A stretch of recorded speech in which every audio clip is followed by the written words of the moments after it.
Mm,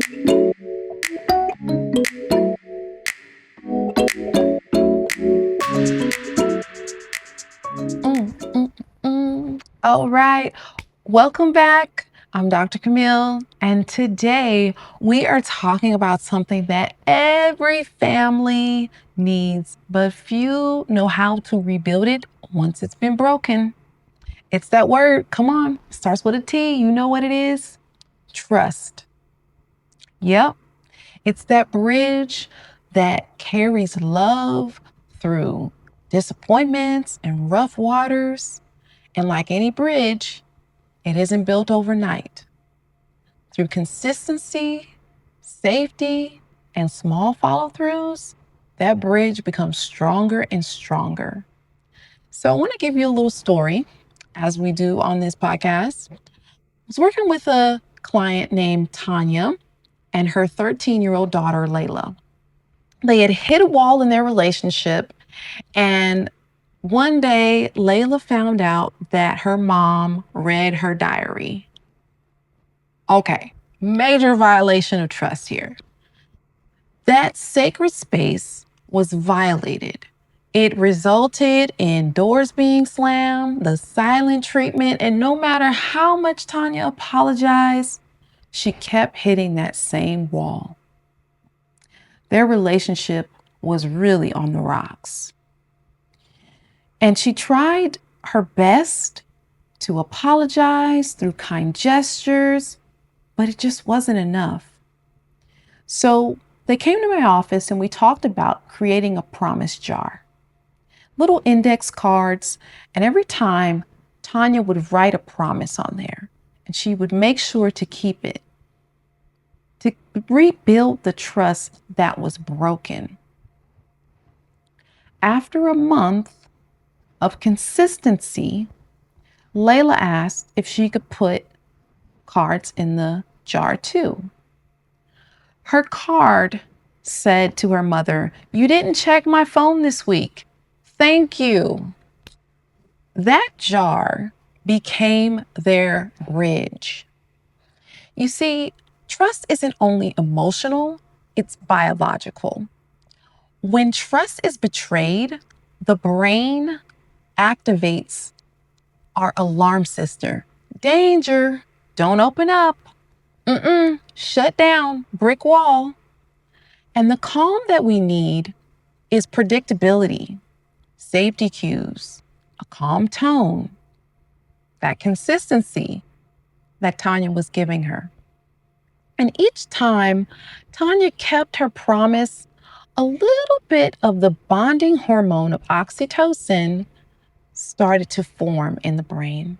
And it kept saying, okay, I think we're safe again. This relational repair was not only on a neurobiological level, it was on a relational level that they could bond over things that Tanya never thought they would. The Bible talks about how love always trusts, it protects, it doesn't cause friction, but it believes, it hopes. And that's what Tanya did for her daughter, Layla. And eventually, Layla mirrored that back to her. So that relationship was a divine repair. As parents and partners, we rebuild bridges in the same way through patience and inviting safety back again. So here's some practical tools, okay? Start small. Promise something simple, like I'll be home by 6 p.m., and actually do it. Consistency repairs what words could never. Name the fear. I know it's hard to trust me right now, but I'm committed to earning your trust back. That transparency lowers defensiveness and you will see strides and progress. The thing about it with children is that dysregulated adults cannot build bridges with dysregulated children. So, using those nonverbal cues, the gentle touch, the calm tone, it communicates safety more than explanations ever could. Another thing we want to do is pray. Pray together. We ask God, build the trust that has been broken. Help us to have a home that reflects your love as we interact with one another. Maybe your home has its own bridge that needs rebuilding between you and your teenager, your spouse, or maybe even your own parent. But bridges don't grow in speeches, they grow in steps. So take that step today, whether it's making a promise jar or just being consistent and showing up as you said you would. Healing the family is never about perfection. It's far from it.